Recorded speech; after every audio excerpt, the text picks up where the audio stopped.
혹시 보셨는지 모르지만 2012년도에 개봉한 이 댄싱 퀸이라는 이 영화가 있습니다. 여러분 두 사람을 잘 아시겠죠? 황정민 씨와 또 엄정화 씨가 주연한 영화인데 아주 코미디한 영화입니다. 그런데 굉장히 그 안에 감동도 스며 있습니다. 이 스토리는 그냥 대충 그렇습니다. 아주 볼품없는 이 변호사, 그냥 집에서 밥만 축내는 이 변호사가 어느 날 아주 시민의 이 칭송을 받는 정말 이 국민의 영웅이 됩니다. 그리고 이제 그가 이 서울시장 후보로 나가서 해피엔딩으로 끝나는 영화인데요. 제가 이 영화를 추천합니다. 여러분 꼭 한번 보십시오. 아마 이 보는 시간 내내 울다가 아마 시간을 마칠 것 같은데 아주 재미난 요소가 많이 있는데 그 중에 제가 제 스스로가 이 명장면을 꼽으라 하면 이 TV 토론입니다. 그래서 오늘 정당에서 서울시장 후보를 위해서 경선을 3명을 보내는데 그 주제가 뭐냐면 이 저출산 문제를 어떻게 해결할 것인가라고 하는 이 토론이었습니다. 그때 이 양쪽에 있는 두 사람은 그냥 일반인처럼 그냥 공로 토론할 때에 의뢰하는 이 공약을 그냥 내세웁니다. 그러면서 뭐라고 하냐면 애국하는 마음으로 그냥 자녀 한두 명 더 낳으면 됩니다. 그러면서 저출산이기 때문에 아마 이 출산할 때 지원금을 대폭 올려주면 충분히 더 나을 수 있습니다. 둘째부터는 50만 원, 셋째 100만 원, 그 다음에 넷째 500만 원, 하여튼 이런 공약을 내세웁니다. 그때 이제 황정민 씨가 한마디 하죠. 뭐라고 이야기하냐면 저출산 문제는 아이들이 교육비도 비싸고 이제는 대학 등록금도 오르고 취업도 안 되고 집값도 오르는데 이 월급만 오르지 않고 정말 너무나 힘들다고 막 이야기합니다. 사람들이 좀 뭔가를 기대했는데 그냥 보편적인 공약을 이야기하니까 실망하기 시작합니다. 그때 옆에 있던 두 사람이 뭐라고 이야기하냐면 여러분 보세요. 이 사람이 무슨 국회의원이 되겠습니까? 무슨 서울시장에 이 사람이 나갈 수 있습니까? 아마추어하고 프로의 차이가 바로 이겁니다. 이렇게 이야기하면서 여러분 이 프로가 운전하는 차를 타고 싶습니까? 아마추어가 운전하는 차를 타고 싶습니까? 라고 이야기하면서 이 대책 없는 말 듣지 말라고 이야기합니다. 그때 이제 황정민 씨가 이 일침을 가하기 시작합니다. 솔직히 나는 모르겠습니다라는 거예요. 이 TV에 토론 나와가지고 나는 솔직히 모르겠습니다. 선거 때마다 세우는 그런 공약들 솔직히 모르겠다는 거예요. 그래서 결정적인 말을 합니다. 나는 모릅니다. 여러분 아십니까? 반응 좀 해보세요. 여러분 아세요? 아무도 모르잖아요. 그러니까 모르니까 여러분 제가 여기에 전문가들을 다 불러 모으겠습니다. 그리고 지금 이렇게 일반적인 공약 그렇게 하는 사람들 다 때려치우고 그냥 모르는 저와 모르는 여러분들이 한번 이 머리를 맞대가지고 이 저출산 문제를 한번 해결해 봅시다 막 이야기하는 거예요. 사람들이 막 환호의 박수를 치는 겁니다. 이 말이 뭐겠습니까? 약속한 대로 실천에 옮기자는 공약을 세우겠다는 겁니다. 여러분 정치에 관심이 많으시죠? 저도 정치에 별로 관심은 없지만 이 듣는 귀가 있어서 참 많이 듣고 있는데 여러분 훌륭한 정치인이 누구라고 생각합니까?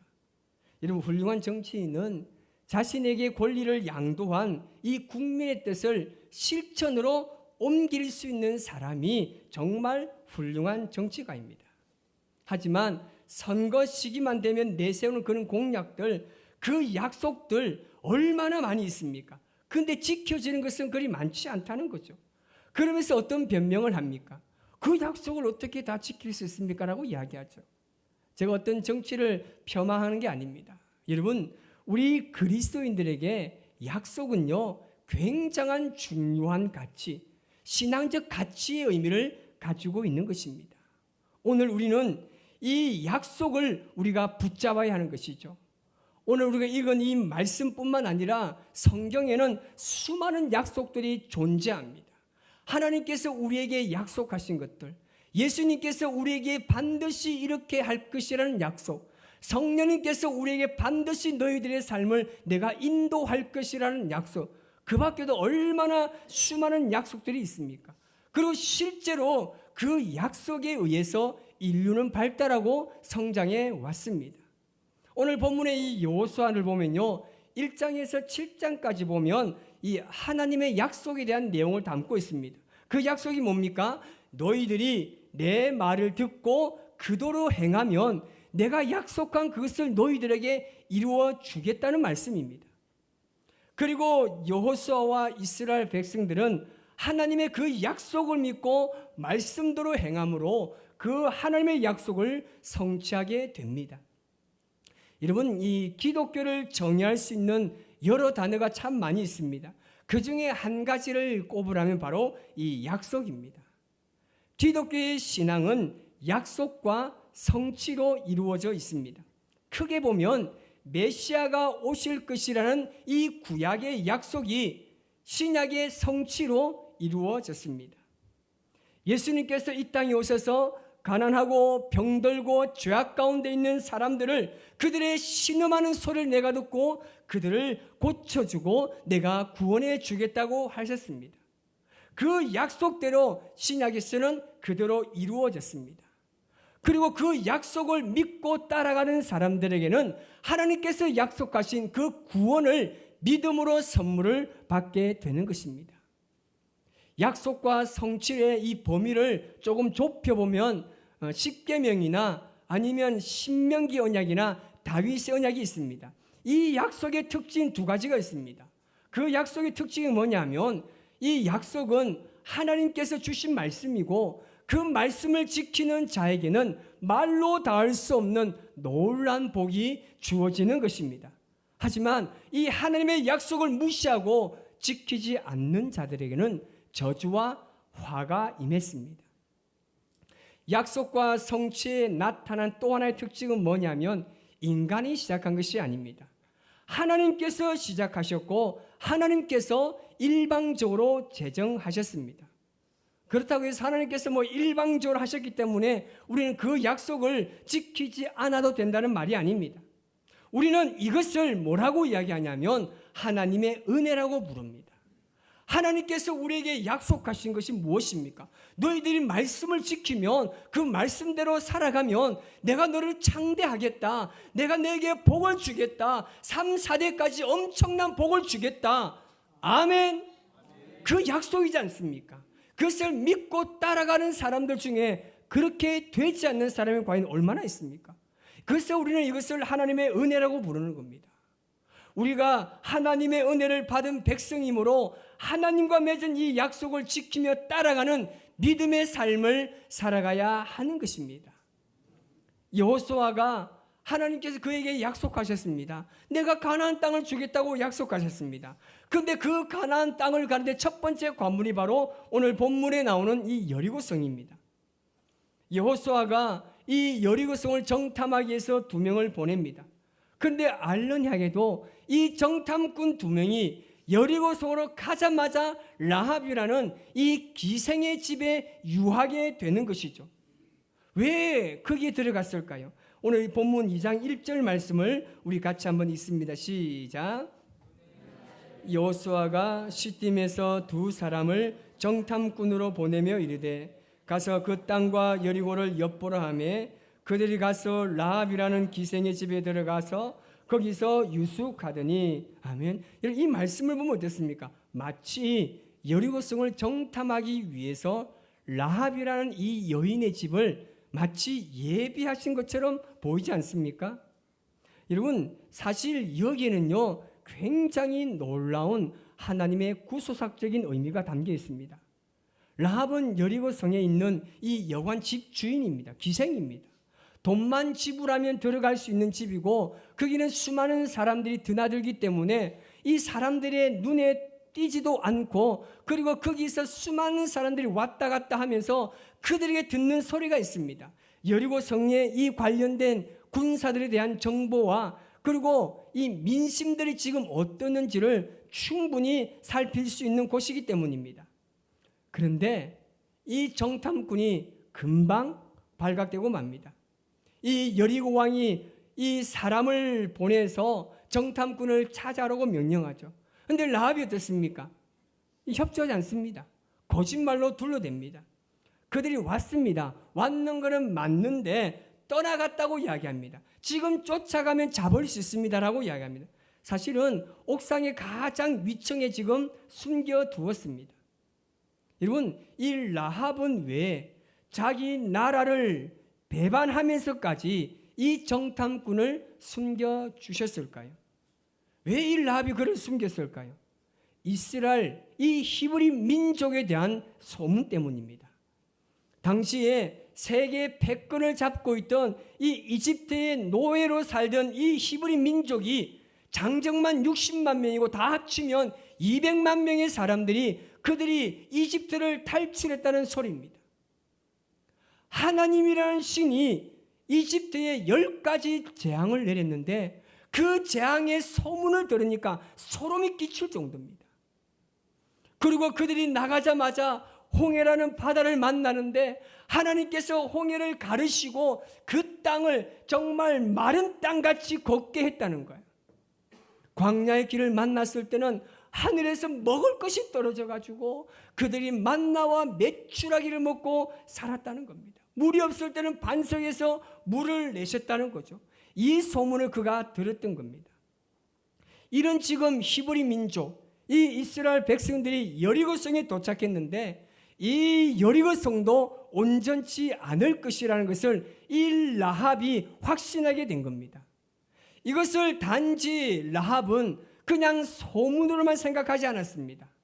라합에게 이 소문이 점점점 더 현실처럼 느껴지게 된 것이죠. 여러분, 이것은 우연히 일어난 일이 아닙니다. 여러분, 이것이 이렇게 일어났던 사건은요, 그 배후에 하나님의 섭리가 있었던 겁니다. 하나님은 기생 라합을 구원하셔서 하나님의 구속사가 혈통이 아니라 하나님의 절대적인 주권과 섭리와 믿음에 의해서 이루어진다는 사실을 보여주기 위해서입니다. 여러분, 하나님의 섭리가 무엇입니까? 하나님의 섭리는 이 세상에 일어나는 모든 일들이 우발적으로 일어나는 일은 없다는 겁니다. 여러분, 이것이 섭리입니다. 하나님은 다 알고 계십니다. 이 섭리, 이 하나님의 뜻, 이것이 정말 중요합니다. 시편 139편 1절에서 4절까지 이런 말씀이 있습니다. 시작. 여호와여, 주께서 나를 살펴보셨으므로 나를 아시나이다. 주께서 내가 안고 일었음을 아시고 멀리서도 나의 생각을 밝히 아시오며 나의 모든 길과 내가 눕는 것을 살펴보셨으므로 나의 모든 행위를 익히 아시오니 여호와여, 내 혀의 말을 알지 못하는 것이 하나도 없으시니이다. 아멘. 여러분, 하나님께서는 여러분들이 말하는 것을 다 알고 계십니다. 말하기 이전에 생각도 아시고 모든 것을 아시는 분이 바로 우리가 믿는 하나님이십니다. 그렇기 때문에 참된 신앙인은, 올바른 신앙을 하는 사람은 반드시 이 하나님의 섭리를 인정하고 이것을 알아야 하는 것입니다. 이 섭리라는 것이 우리의 삶에 얼마나 중요한 요소인지를 우리가 기억하고 그것이 정말 중요한 요소가 되게 하는 우리의 믿음의 삶이 되어야 하는 것이죠. 라합이 정탐꾼에게 확신에 찬 말을 해줍니다. 9절부터 우리 10절까지 읽어볼게요. 시작. 말하되 여호와께서 이 땅을 너에게 주신 줄을 내가 아노라.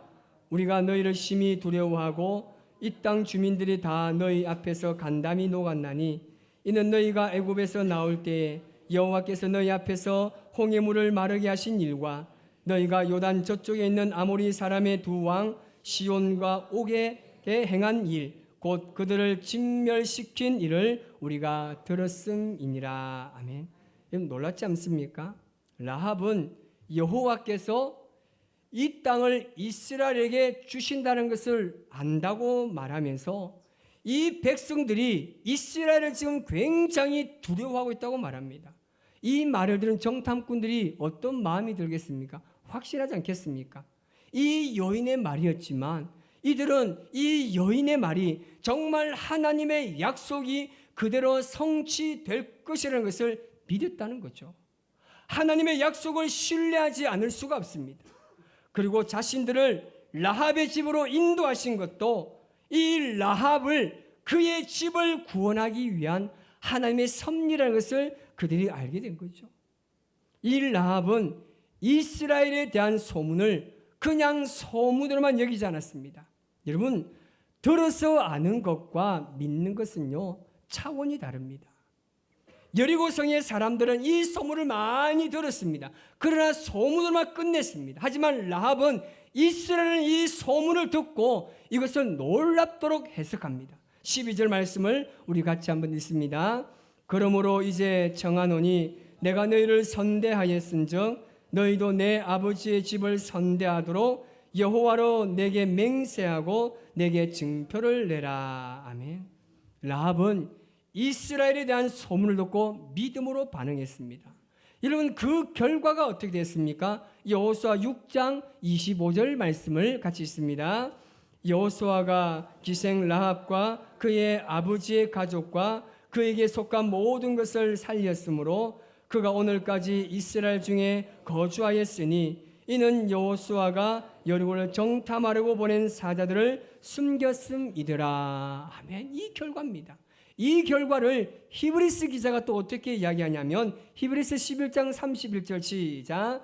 믿음으로 기생 라합은 정탐꾼을 평안히 영접하였으므로 순종하지 아니하는 자와 함께 멸망하지 아니하였도다. 아멘. 여러분, 하나님의 섭리가, 이 하나님의 약속이 이처럼 경이롭습니다. 여러분, 더 경이로운 사건은 뭔지 아십니까? 나중에 이 라합이 살몬과 결혼합니다. 그래서 낳은 아들은 누굽니까? 보아스입니다. 보아스가 누구 낳습니까? 오벳을 낳습니다. 오벳을 누가 낳습니까? 오벳을 누가 낳는 게 아니라 오벳이 누굴 낳습니까? 이새를 낳았잖아요. 이새가 누굴 낳았죠? 다윗을 낳았어요. 그리고 쭉 가면 그 가문에 누가 있습니까? 예수 그리스도가 있습니다. 이건 놀랍지 않습니까? 그가 그냥 소문으로만 들었던 그 소문을 자기는 현실적인 하나님의 역사와 그 하나님의 능력으로 그가 받아들이고 이것을 그는 확실하게 믿음으로 반응함을 통해서 이 기생 라합의 가문이 예수 그리스도가 나게 된 것입니다. 여러분, 하나님의 약속은 또 다른 약속으로 이어집니다. 그리고 그 약속들로 인하여서 오늘이 주어지게 되고 내일이라는 미래를 세워가게 되는 것입니다. 여러분, 지금 우리는 어떻습니까? 너무나 흔들리지 않습니까? 너무나 휘청거리는 세상 가운데 살고 있지 않습니까? 이런저런 소문들이 우리를 너무나 혼란스럽게 하고 있습니다. 그래서 들려오는 수많은 이야기들 가운데 우리가 과연 무엇을 믿고 반응하느냐? 어떤 것에 관심을 가지느냐 하는 것은요, 굉장히 중요한 요소가 되는 것입니다. 왜냐하면 그 소문 때문에 삶이 바뀌고 운명이 달라지기 때문입니다. 오늘 우리는 라합을 통해서 교훈을 얻습니다. 우리 그리스도인들은 여러 가지 이야기가 있을지라도 거기 동요되지 말고 하나님의 약속의 말씀을 붙들기만 하면 되는 것입니다. 우리 교회와 여러분들을 통해서 들려지는 하나님의 소문이 능력이 있는 정말 경이로운 소문이 되어서 수많은 사람들을 주께로 인도하시기를 바랍니다. 여러분, 하나님은 우리를 너무나 사랑하시잖아요. 우리가 그 사랑 안에 살고 있잖아요. 여러분, 서로 사랑하시기 바랍니다. 교회 안에 여러분 모든 것을 사랑으로 행하시기 바랍니다. 사랑으로 이 교회에서 하나님의 살아계심을 경험하고 그리고 세상에 나아가서 이 경험한 사랑을 전해야 하잖아요. 그런데 우리가 이 교회 안에서도 하나님의 사랑을 경험하지 못하면서 어떻게 세상에 가서 이 하나님의 사랑을 전할 수 있겠습니까? 어떻게 하나님의 이 소문을 그들에게 전할 수 있겠습니까? 여러분, 용서하세요. 그냥 다 용서하세요. 그냥 용서하지 못할 것도 용서하시고 주님의 사랑으로 품어주십시오. 그러면 하나님의 사랑이 온전히 열매로 나타날 줄 믿습니다. 여러분, 우리 모두는 다 하나님께서 우리에게 복을 주실 것이라는 약속을 받았습니다. 우리가 복을 받았어가 아니라 우리는 약속을 붙들고 살아야 우리는 하나님의 은혜를 받아 누릴 수가 있는 것입니다. 여러분, 힘들죠? 얼마나 힘듭니까? 여러분 옆에 한번 보십시오. 학생들은 공부에 찌들어서 힘들고, 다른 분들은 직장을 다니고 사업을 하며 또 가정에서 얼마나 힘듭니까? 이 힘듦을 이길 수 있는 것은요, 하나님의 약속을 붙드는 거예요. 그 약속을 붙들고 사랑으로 실천하면 반드시 하나님의 그 약속이 우리의 삶에 성취될 줄 믿습니다.